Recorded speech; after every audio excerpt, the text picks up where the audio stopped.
সাল্লাল্লাহু আলাইহি ওয়াসাল্লাম যেইভাবে ময়দানে ঝাঁপিয়ে পড়েছেন ঠিক তেমনি ভাবে হযরত ওমর রাদিয়াল্লাহু তাআলা আনহু, আবু বকর রাদিয়াল্লাহু তাআলা আনহুর মতো সাহাবী যিনি ধৈর্যশীল, হযরত উসমান রাদিয়াল্লাহু তাআলা আনহুর মতো সাহাবী যিনি এমন ব্যক্তি ছিলেন, রাসূলুল্লাহ সাল্লাল্লাহু আলাইহি ওয়াসাল্লামের দুইটি কন্যা তার যার কাছে বিবাহ দিয়েছেন।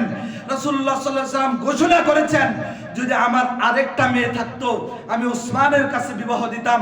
এমন ধৈর্যশীল সাহাবী তিনিও যুদ্ধের ময়দানে ঝাঁপিয়ে পড়েছেন।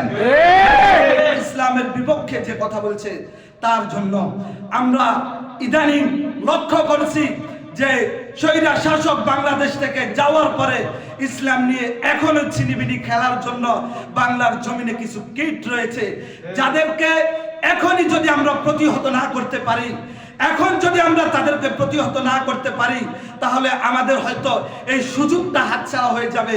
কারণ সবকিছুর একটা সুযোগ থাকে, সবকিছুর একটা পরিমিত সময় থাকে। রাসূলুল্লাহ সাল্লাল্লাহু আলাইহি ওয়াসাল্লাম যখন যুদ্ধ করেছেন সেটারও একটা পরিমিত সময় হয়েছিল। সেই পরিমিত সময়ে যুদ্ধ করে ইসলামকে বিজয় করেছেন। শুধু ইসলামকে বিজয় করে ক্ষান্ত থাকেন নাই, রাসূলুল্লাহ সাল্লাল্লাহু আলাইহি ওয়াসাল্লামের ইন্তেকালের পরেও সাহাবায়ে কেরামরা এই যুদ্ধ অব্যাহত রেখেছেন। আর আমরা যদি বলি মুসলমানের বিপক্ষে আবার কিসের যুদ্ধ, তাহলে আমরা সেই আলী রাদিয়াল্লাহু তাআলা আনহুর সন্তান হাসান এবং হুসাইনের দিকে তাকিয়ে দেখতে পারি।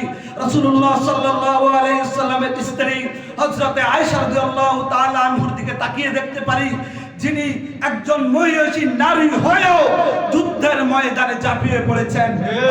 হাসান এবং হুসাইন যুদ্ধ করেছেন, যাদের সাথে যুদ্ধ করেছেন তারাও তথাকথিত ইসলামের দ্বারাও বাউল ছিল, তারাও মুসলমান ছিল।